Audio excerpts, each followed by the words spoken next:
Bonjour. Donc aujourd'hui, on va s'intéresser aux plantes qui ont des tropismes plutôt rénaux.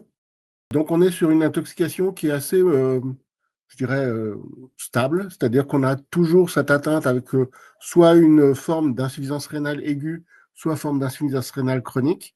Mais on a dans l'intoxication une composante qui impacte le rein. Alors ça peut impacter d'autres organes. On verra que parfois c'est pas monomaniaque. Et donc, on va essayer de balayer un peu toutes ces intoxications. Alors, dans les atteintes rénales, on a souvent des médicaments qui sont impactés. On a certains antibiotiques et certains anti-inflammatoires non stéroïdiens qui sont souvent à l'origine, mais l'intoxication médicamenteuse est généralement connue des propriétaires, parce qu'ils savent ce qu'ils ont fait, ou du vétérinaire, parce que c'est lui qui a administré. Et donc là, on va s'intéresser à des plantes toxiques avec des tableaux assez complexes. Et donc, on va avoir la première suspicion, qui est la plus fréquente, c'est l'intoxication par les chênes, soit par les glands, soit par les jeunes feuilles. Ensuite, on aura les plantes à oxalate soluble, qui est la deuxième suspicion, qui est déjà beaucoup plus insidieuse et avec des plantes assez communes. On a actuellement l'intoxication au sorgho, qui semble émerger. On en avait très peu entendu parler, pas, du côté rénal, hein, j'entends. Du côté cyanogénétique, ça, on en parle régulièrement.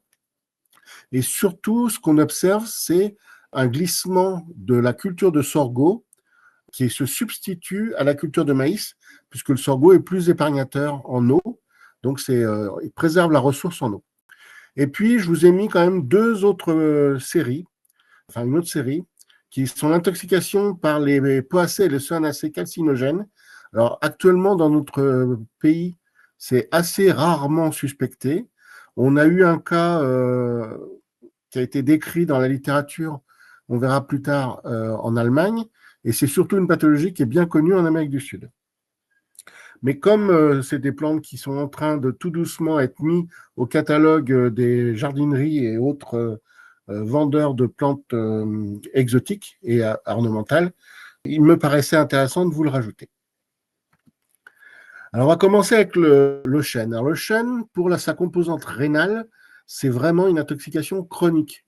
Ça touche préférentiellement les ruminants, parce que les ruminants vont hydrolyser les tanins dès la partie proximale du tube digestif, mais ça peut également toucher les équidés, plutôt en portion terminale.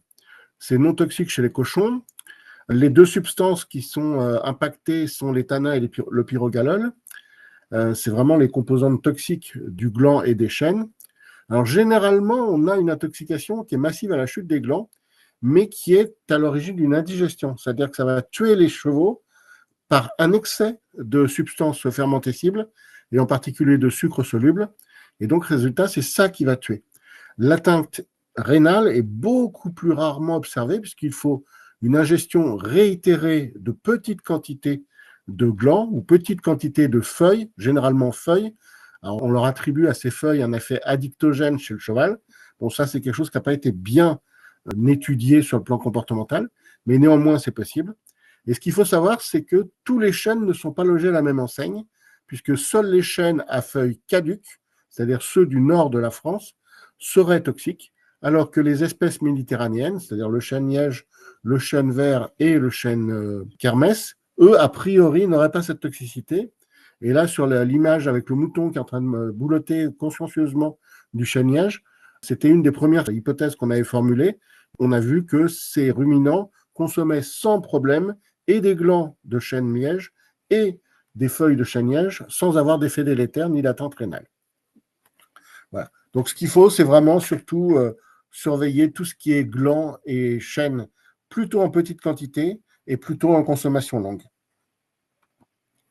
Alors, ça, c'est une fleur de chêne sur un chêne kermès. Donc, c'est chêne méditerranéen. Voilà, là, je vous ai mis un chêne à feuilles rondes, donc genre Quercus robur ou Quercus petrae, et vous montrer que les chênes méditerranéens ont les mêmes glands à peu près, un peu plus verts, un peu plus petits, et des feuilles qui sont beaucoup moins découpées. Voilà, donc ça c'est pour les chênes. C'est vrai que la toxicité est vraiment très marquée chez les ruminants et beaucoup plus soft chez les équidés. Ensuite, on a les plantes à oxalate soluble. Alors, les plantes à oxalate soluble, il ne faut pas les confondre avec les oxalates insolubles des aracées. Alors, cette famille des aracées, c'est plutôt des plantes d'appartement ou d'ornement, voire de sauvages avec les arômes maculatum et italicum dans les sous-bois. Mais c'est des plantes qui sont bourrées de rafidoxalate de calcium insolubles qui vont se comporter comme des abrasifs. Là, on est sur des oxalates qui sont liquides, qui sont solubilisés dans la sève et qui vont être inféodés à peu près à toutes les plantes, mais on en trouve des concentrations extrêmement élevées dans la famille des amarantacées et des chénopodiacées, c'est-à-dire des trucs que vous mangez comme l'oseille, les épinards, les bêtes, et puis toute une série de plantes autochtones. Voilà. Alors, elle va avoir un rôle un peu quand même chronique, c'est-à-dire qu'elle va, par sa richesse en oxalate de calcium, kidnapper, chélater le calcium sanguin et donc provoquer des hypocalcémies.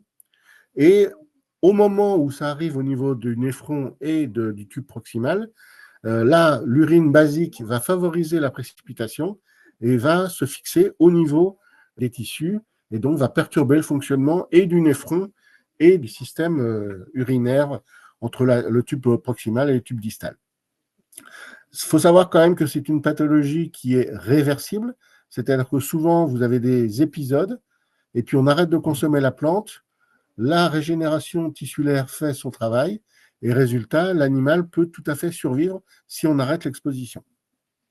Alors les plantes les plus fréquentes qu'on peut trouver très très fréquemment, c'est l'amarante, photo du haut, ou le chénopode blanc, photo du bas. Alors c'est des plantes qui étaient assez bien maîtrisées par les herbicides et qui, depuis qu'on a réduit la consommation d'herbicides, a repris un peu son ascendance, c'est ce qu'on appelle les adventices un peu envahissantes, et elles apprécient tout particulièrement les périodes post-fenaison, post-moisson, et donc vous les retrouvez aussi le long des routes, et souvent, comme c'est des plantes assez, on va dire, assez fréquentes, personne n'y fait trop attention. Il faut savoir que plus il y en a, plus c'est dangereux. Et il y en a une autre plante qui défraie la chronique, là c'est encore une amarante, c'est le rumex. Et le rumex, avant, c'était une plante qu'on pouvait tolérer jusqu'à 5-6%, jusqu'à 10%. Et il y a des fois, on tombe sur des foins, ils sont complètement envahis de rumex. Ou alors, les graminées ont été un peu saturées par une canicule ou une sécheresse. Et le rumex, à l'occasion des pluies d'automne, va profiter et on se retrouve avec des champs ou des bords de champs envahis de rumex. Et là, comme il n'y a pas grand-chose d'autre à manger, que la feuille est tout à fait comestible, eh bien, on a des chevaux qui commencent à en manger et qui, au bout d'une semaine, 15 jours, voire 3 semaines, développent des troubles rénaux. Et donc, on peut avoir des troubles qui apparaissent, oui, il faut quand même une bonne semaine de consommation, généralement. On voit les urécréates qui augmentent, et à ce moment-là, on sait qu'il y a une atteinte. Alors, elle n'est pas obligatoirement clinique, elle peut être d'abord biochimique, donc là, c'est de la surveillance, et puis, tout doucement, l'hypocalcémie provoquant quelques troubles nerveux d'appel, on s'aperçoit qu'il y a une atteinte rénale concomitante. Voilà, donc là, je vous ai remis un rumex et puis une amarante. Donc, c'est vraiment des plantes très banales qu'on trouve régulièrement. Et ce qu'il faut, c'est surveiller la densité de peuplement de ces plantes. Et s'il y en a trop, c'est éventuellement de les supprimer ou d'en réguler la présence, diminuer la présence. L'autre plante oxalate soluble, c'est une plante que je trouve très emblématique, qui est Oxalis pescaprae et toutes les autres Oxalis. Alors, il y en a deux Oxalis. Il y a l'Oxalis jaune pescaprae, le rose diversicolore. Et autant le pescaprae, c'est une plante méditerranéenne, mais qui, a priori, profitant un peu de la modification de climat, commence à envahir généralement les fossés et les bords de route. Et puis la diversicolore, elle, c'est une plante qui s'est échappée des jardins, puisqu'en fait, il y a une bonne idée, c'est qu'ils trouvaient de la fleur tellement jolie qu'ils se sont mis à la commercialiser comme plante ornementale. C'est assez discret, c'est une plante d'ombre, elle aime bien, et résultat, les graines sont extrêmement diffusibles, et on se retrouve de plus en plus à avoir des buissons, des bords de route, des peuplements sous arbrisseaux, avec des efflorescences d'oxalis. Donc voilà, l'oxalis jaune, c'est celui qu'on connaît bien dans le Midi. C'est une plante qui est quand même de 30 cm. Elle se voit, elle est très intéressante. Elle va fleurir surtout à partir du mois de septembre-octobre et elle va occuper un peu tout l'hiver, donc au moment où, je dirais, on n'a pas beaucoup d'autres nourritures, donc ça peut être attractif pour les herbivores. Ce qu'il faut savoir, c'est que la feuille ressemble à celle du trèfle, sauf que là, on a 6 folioles au lieu d'en avoir 3 ou 4. Voilà, on voit bien là les 6 folioles, c'est-à-dire des folioles, 3 folioles découpées en 2, donc ça fait 6. Et donc, c'est vraiment une plante qui est, je dirais, à l'origine surtout d'accidents pour l'instant dans le sud-est et pour l'instant essentiellement chez les ruminants, mais on a de plus en plus d'expositions, donc c'est une plante dont il faut avoir un petit peu la connaissance. L'autre oxalis, donc il a exactement la même fleur, les mêmes feuilles, un peu plus petit, 20 cm maxi, ça fait des petites taches, des petits buissons, et souvent elle apprécie des territoires ombragés, au pied des haies, des choses comme ça, ou en bordure de prairies. La nouveauté un peu cette année, c'est que ça faisait très longtemps qu'on évoquait cette pathologie qui était plutôt une pathologie décrite aux États-Unis ou en Australie.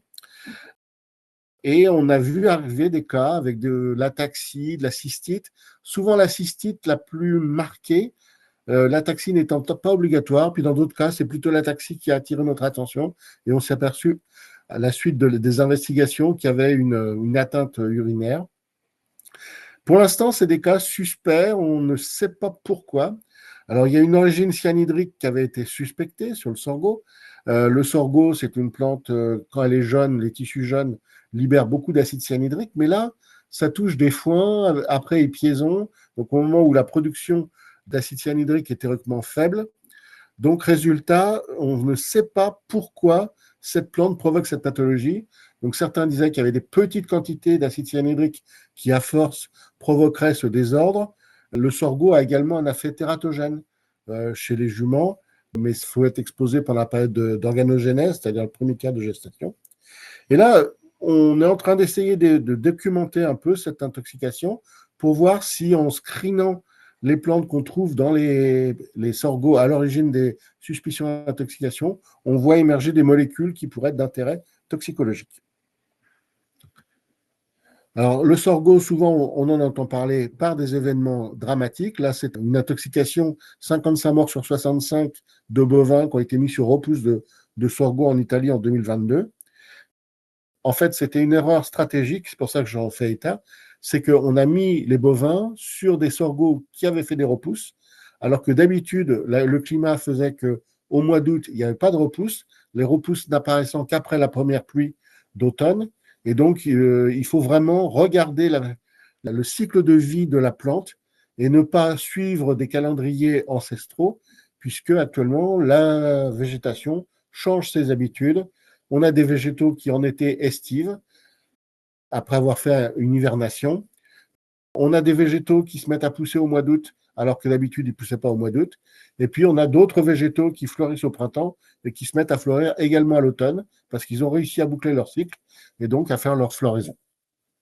Donc, il faut vraiment, je dirais, analyser le sorgho comme un aliment tout à fait intéressant, mais dont il faut connaître un petit peu tous les effets potentiellement délétères et parfois, à mon avis, limiter la consommation et ne pas fonder l'alimentation uniquement sur des foins de sorgho. Sachant que dans le sorgho, il peut y avoir aussi d'autres adventices qui se faufilent, dont une qui s'appelle le datura, qu'on a évoqué dans une précédente conférence.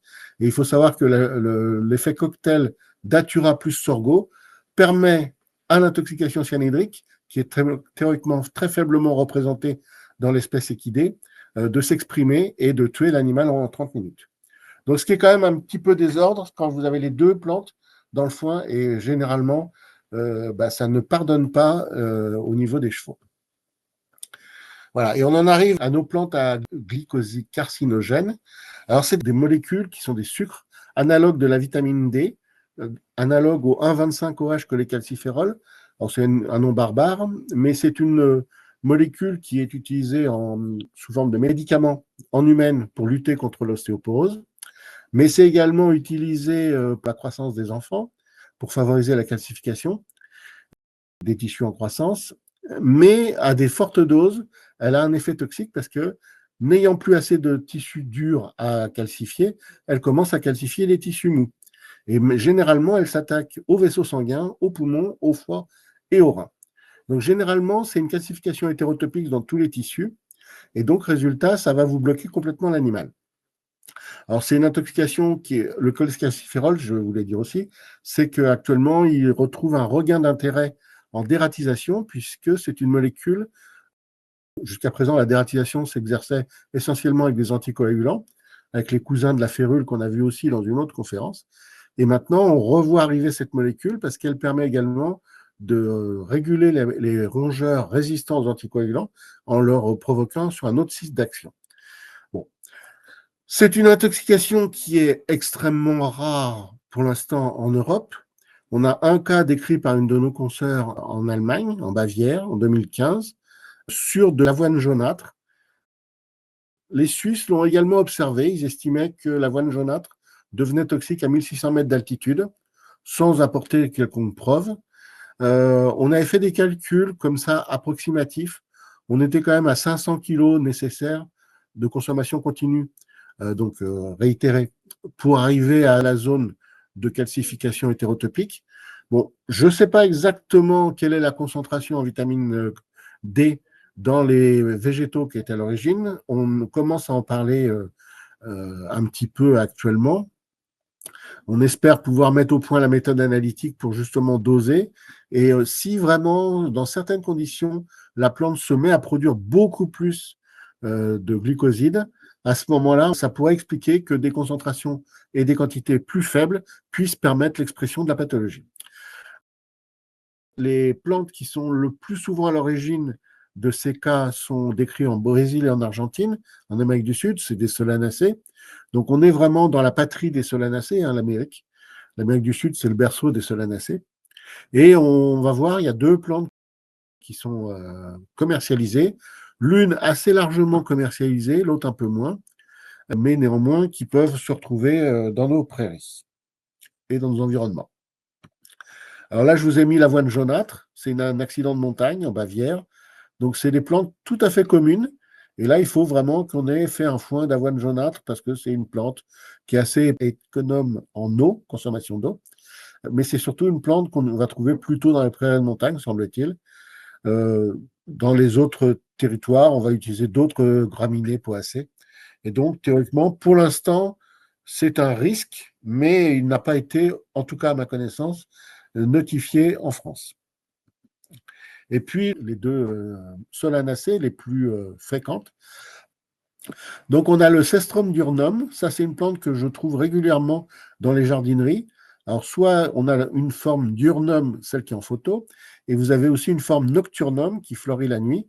Alors, a priori, la nocturnum ne serait pas toxique, mais par contre, la diurnum l'est. Et si les fleurs sont jaunes, c'est un Cestrum parkii, ça a une autre toxicité. La toxicité des solanacées, même dans les solanums ou dans les cestrums, elle est intimement liée à l'espèce. C'est-à-dire que vraiment, il faut descendre jusqu'à l'espèce pour avoir le tableau clinique susceptible d'être induit par ces plantes. Alors, ce sont des plantes exotiques et ornementales, pour l'instant réservées à des zones tempérées, plutôt climat méditerranéen, mais avec, je dirais, le développement des vérandas, le développement des jardins d'hiver, etc., eh ben, on la retrouve de plus en plus dans des jardineries sous des latitudes beaucoup plus septentrionales. Le Solanum malacoxylon ou Solanum glaucophyllum, alors ça, c'est vraiment une plante, je pensais qu'elle n'était que en Amérique du Sud. Et puis, je me suis aperçu que un petit botaniste intéressant l'avait importé au jardin exotique de Roscoff. Je me suis dit, bon, c'est pas grave, jardin exotique de Roscoff, il n'y a pas de fréquentation d'animaux et pas d'exposition trop souvent. Et puis, je me suis aperçu qu'elle était incorporée également dans la pharmacopée homéopathique. Et il semblerait, mais ça, j'en ai pas la preuve, que certains producteurs de médicaments homéopathiques en disposent de culture en France. Mais pour l'instant, ce n'est pas précisé et ils n'ont pas voulu me dire où c'était. Voilà. Donc là, on a fait un petit panorama sur les plantes néphrotoxiques. Évidemment, comme d'habitude, les services de centre antipoison, donc c'est NITV de Lyon, CAPAE Ouest de Nantes. Le RESP a mis en place aussi une procédure pour recenser les cas d'intoxication avec les vétérinaires sentinelles. et puis avec le soutien évidemment de l'IFCE. Donc voilà, on est tous là à votre disposition. Nous, ce qui nous intéresse, c'est de récupérer vos notifications, de pouvoir procéder à l'imputation du cas, essayer de trouver la cause et éventuellement proposer des analyses, puisque de plus en plus, on essaye d'analyser chimiquement, puisqu'il y a des procédures aussi de responsabilité civile engagées lorsqu'il y a une consommation de foin, etc., etc. Et donc, on est à votre disposition et je vous remercie de votre attention.